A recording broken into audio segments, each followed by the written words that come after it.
What is up, guys? Rick Hackus here, and today we're discussing whether or not The Division will kill Destiny. Now, this is an extremely relevant topic because I see comments all over my videos, over other people's videos, on Reddit posts, everywhere, from people saying, as soon as The Division releases, I'm moving on. I'm done with Destiny. Destiny is dead as soon as The Division comes out. Destiny is going to be irrelevant as soon as it releases. All of that stuff. I see, again, that type of sentiment is everywhere. And we're going to be discussing, whether those people could be right. Whether or not The Division will be good enough to replace Destiny, good enough to attract the people who play Destiny, and if those people who are currently playing Destiny will have an easy enough transition into The Division, if The Division has enough similarities with Destiny that it can properly take away the last remaining people playing Destiny and put the nail in its coffin. Now, to do that, we've got to compare these games, and I just want to get off my chest. I'm going to say this right away. Every time I compare these two games, I get some people saying, oh, you can't compare Destiny and The Division. They're two totally different games. Listen, they are very different games. One's a third-person shooter and one's a first-person shooter, for goodness sakes. But the reason I was interested in Destiny, the reason I followed the crap out of the game before it ever came out, was because I was a Borderlands fan, because I knew I liked those loot-based shooters, and therefore I knew I would have an interest in Destiny. That's the exact same reason why I have now an interest in The Division. So at its core, Destiny and The Division are both loot-based shooters. Sure, they're different. There's drastic differences, but there is similarities as well. Two things don't need to be the exact same thing in order to warrant a comparison. In fact, the entire, function of finding the similarities and the differences between two different things is to compare them. So with that out of the way, let's get started. And I want us to talk about something very interesting, I think, because it's something that a lot of people aren't bringing up. And if I was to ask you guys, just hypothetically, if I was to say, okay, what would it take for The Division to kill Destiny? I think a lot of you would say, well, The Division needs to be really, really good. And that's less correct than you would think it would be. And that's a very interesting phenomenon that goes on in gaming in general, that, again, you'd think that if The Division was better than Destiny, like if it was just objectively everyone was rating it just to be a better game than Destiny, it was just built to be better, it ran smoother, it had more loot, all of that stuff, let's just say it's better, you would think that that would be enough to just steal the support, steal the players from Destiny, but that's just not the case. Case in point, to argue against this, is Modern Warfare 3. Now, I hated Modern Warfare 3. It was a pretend Call of Duty made from a jacked up shit pretend Infinity Ward. The real Infinity Ward went and made Titanfall, which gave me a better 2 weeks than Modern Warfare did in its entire lifespan. Now, with that out of the way, some people still like Modern Warfare 3, and if you're half typing a comment that I'm the craziest person on earth, that you loved Modern Warfare 3, that's fine. Honestly, people are entitled to their own opinions, but here's my point. I didn't like Modern Warfare 3 at all. What came out at the same time as Modern Warfare 3, around the same time, was Battlefield 3. And if you talk to almost anyone who plays Battlefield, they will agree that Battlefield 3 was one of the high points for the Battlefield franchise. Battlefield 3 marked a turning point in bringing the Battlefield franchise into next gen, and it was just a huge achievement. Again, a ton of people, including myself, would say that Battlefield 3 is an objectively better game than Modern Warfare 3. Again, a lot of people would say this. Even Call of Duty YouTubers. I remember, Drifter, huge Call of Duty YouTuber.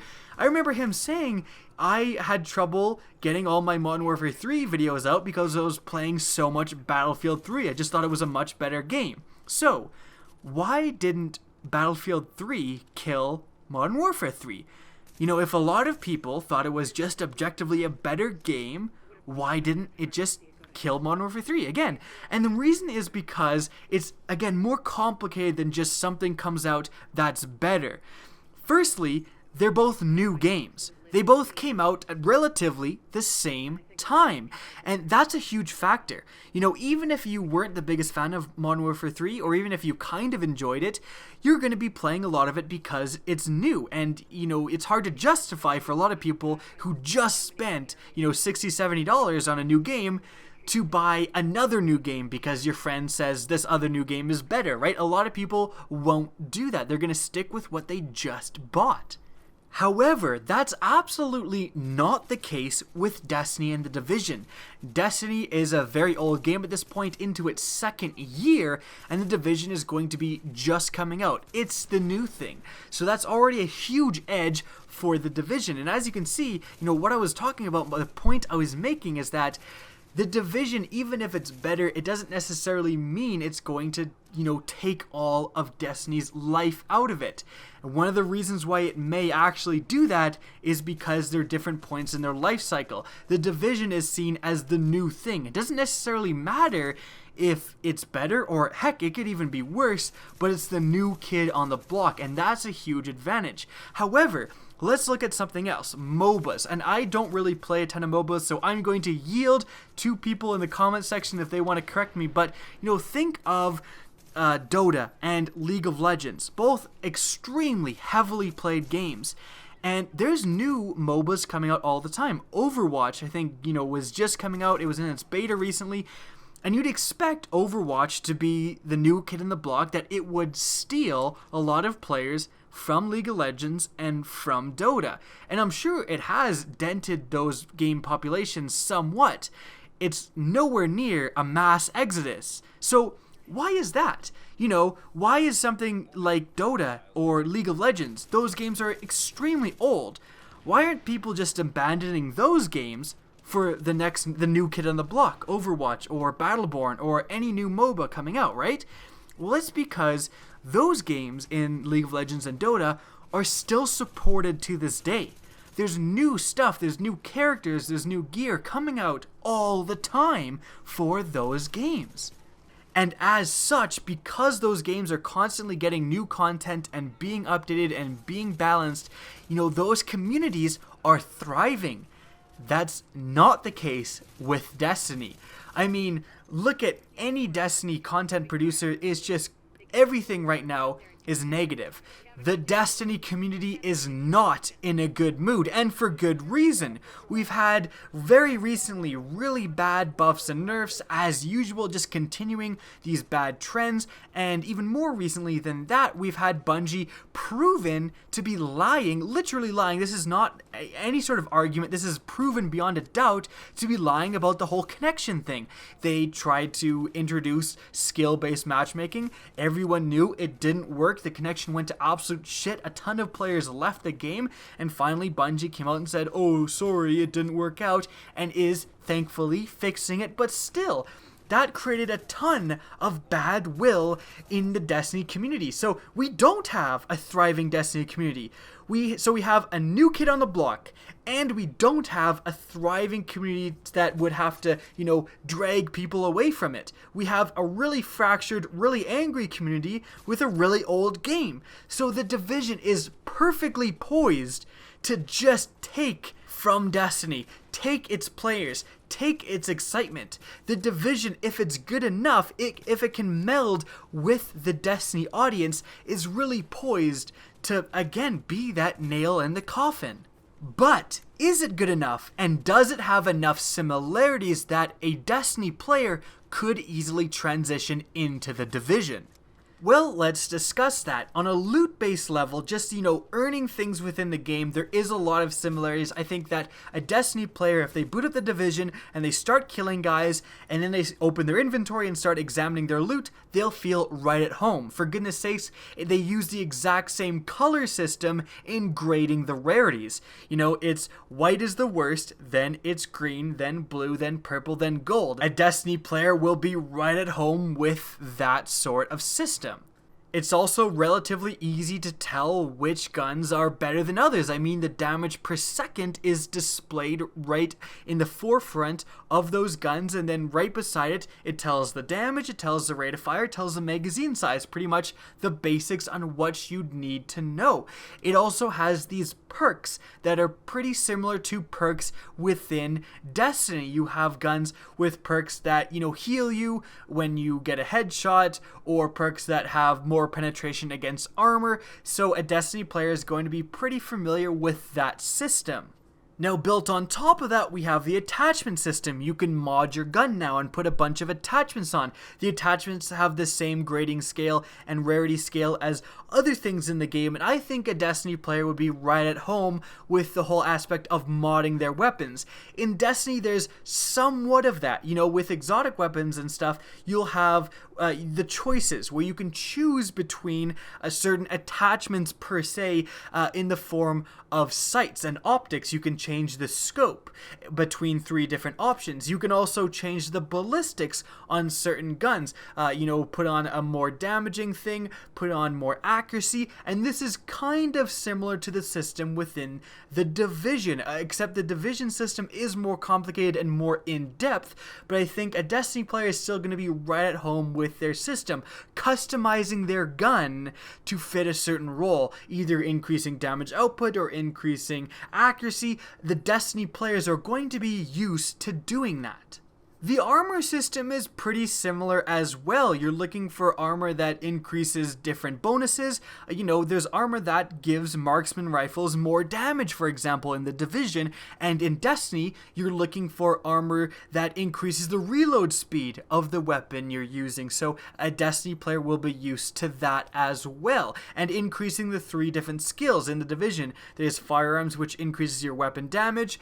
There's stamina, which increases your health. And there's technology, which increases your skill power. I think it's electronics, actually. And that's kind of the same in Destiny, where they have the 3 different perks as well, where you can increase your special recharge or your grenade recharge or your melee recharge. So, in the broad scheme of things, the loot systems are pretty similar. It will take some time to determine which one is actually better than the other. However, just from face value, from what I've seen in the Division beta, it does look like the Division does have a more customizable, more diverse loot system, which generally leads to it being better in the future. However, the main difference lies just within the base movement mechanics in the 2 games.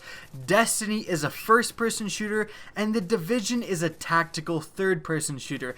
They feel very different when you're playing these 2 games. Now, this massive difference can cause some friction from Destiny players trying to transition into the Division, and can make it so that the Division isn't the most attractive option for Destiny players. Case in point, I see a lot of people, a lot of ex-Destiny players, commenting that the Division looks kind of boring, and compared to Destiny, it may well actually look pretty boring. I mean, you're not throwing flaming hammers at people in the Division. The gameplay is a lot slower, moving from, position to position. Again, it's a lot more of a slow pace. Things aren't blowing up that often. Even just throwing grenades are not that special, where in Destiny is a lot more of a frantic, manic playstyle, where if you're playing, the lower levels, everything's blowing up. People are throwing, again, flaming hammers. They're putting up bubbles to defend them. They're electrocuting people. It's a lot more kind of fun and engaging game when we're talking about Destiny. However, I will say, and I will kind of correct myself, that that's kind of an unfair comparison. The Division beta, when you first start out, again, it's a beta, it's a tutorial for the new players. Of course, the very beginning parts are going to look and even feel a little boring, but trust me when I say that when you're in the dark zone fighting really high level enemies, and then suddenly there's rogue players closing in on you, that's anything but boring. That's a really fun gameplay experience, and I think people need to understand that they can't compare the best experiences of Destiny with the average experiences of the Division. They gotta compare the best of the best, because I know even for hardcore Destiny fans, that there's a lot of Destiny that is pretty boring. Doing the same strike over and over and over again, that is anything but fun and exciting. So that's unfair to compare the best, most insane moments like doing a raid, completing a raid on hard with just kind of average beta gameplay from The Division. It's also going to be a difficult transition just for a Destiny player to get used to the cover-based system. I saw a lot of people in the Dark Zone not really using cover. They just weren't used to it. They weren't used to it being a necessity. You really do need to survive in the Division. Like, enemies actually do quite a bit of damage to you. You really need to utilize your cover and move from cover to cover. And I saw a lot of people just kind of walking out in the open and even trying to fight me out in the open when I was in cover. And that's going to be a difficult transition for Destiny players. They aren't just going to be able to pick up the game and immediately get used to utilizing a third-person cover-based shooter. It's just two totally different gameplay mechanics. And that again is going to create that friction when you have Destiny players thinking about moving over into the Division. So when discussing whether or not the Division will kill Destiny, we have some evidence pointing towards that it might. Destiny is a very old game at this point, and the community is very, very jaded with Bungie. They've been making a lot of poor decisions, so it could be looking for just a break from Destiny. The next new kid on the block is the Division. However, Destiny players are going to have a lot of trouble transitioning in terms of the gameplay elements of the Division. They will have an easy time getting used to the loot system, but getting used to playing the game, that's a whole nother story. But there's one more piece of evidence that really pushes me into the favorable category, that's saying the Division will be the thing to kill Destiny, and that's the case of the Destiny PvE community. You see, there isn't just Destiny players. Destiny players can pretty much be broken down into people who mainly play PvP and to people who mainly play PvE. And the PvE community has gotten absolutely jack shit from Bungie. The latest thing coming out right now is a Valentine's Day doubles playlist. But not everyone likes PvP. There's a huge amount of people who play Destiny just for its PvE. I'm not necessarily one of those people, but I am way more of a PvE player than I am of a PvP player. And those players, again, have been getting nothing new. The PvP community has been appreciating some new content, the doubles playlist. The fact that Bungie finally fixed matchmaking, the PvP audience is going to enjoy those things, but none of those things affect Destiny's PvE audience. So those players are really itching for something new, and that something new, I think, could definitely be the Division. The Division is a lot more of a PvE-friendly game. The people who really just enjoy not doing PvP content are going to have a much easier transition into the Division. And the reason being is because Dark Zones. Yes, in the Dark Zone, you can engage in PvP combat and you can fight other players. But the whole fact of the Dark Zone, the reason why the Dark Zone is special, it's new, it's unique, is because you don't have to. You can go into the Dark Zone, get loot, and get out without ever fighting another player. And that's what makes it really unique. And that's what makes it a little bit more friendly towards players who mainly do PvE content. They can squad up, go into the Dark Zone, avoid combat altogether, and get back out again. And they're still going to have a mainly PvE-centric playstyle. And yes, I know there are going to be those times when those players go into the Dark Zone and get destroyed and their loot taken from them, and that is going to suck. But it's probably going to suck more for them to be forced to play a week long of PvP content with the Iron Banner, for example, just to get some of the new weapons in the game. So again, in the grand scheme of things, the Dark Zone is much more friendly to PvE-focused players than the pure PvP playlists in Destiny. So will the Division kill Destiny? Well, it just might. And the main reason is because the PvE players in Destiny have gotten absolutely nothing. They feel abandoned on top of just constantly feeling like Bungie is putting more of a priority into PvP. I mean, all the buffs and nerfs, literally all of them, are made from a PvP perspective. PvE simply feels like a secondary priority. It doesn't feel like it's getting the attention it deserves. And so those players are even more jaded than the overall Destiny community, and they are ready to move on. I think that although there may be a little bit of a difficult transition with the different play styles in the Division, the loot system will be something that they can recognize and enjoy. And even for myself, personally, I'm really looking forward to the Division. I can't wait to make the Division videos. Now, if Bungie releases any substantial content on Destiny, I'd absolutely hop back on and give that a try. But I'm not holding my breath, and that's a problem. Now, I hope you guys enjoyed this video and found it insightful. Now, if you did, please remember to rate and share this video. It really helps me out. And if you want to see more Division videos, don't be afraid to slap that subscribe button. Now, if you want to get in touch with me and keep up to date with the latest channel activity, the best way is to follow me on Twitter. Now, that's it for the video. Again, I hope you guys enjoyed, and as always, have a good day.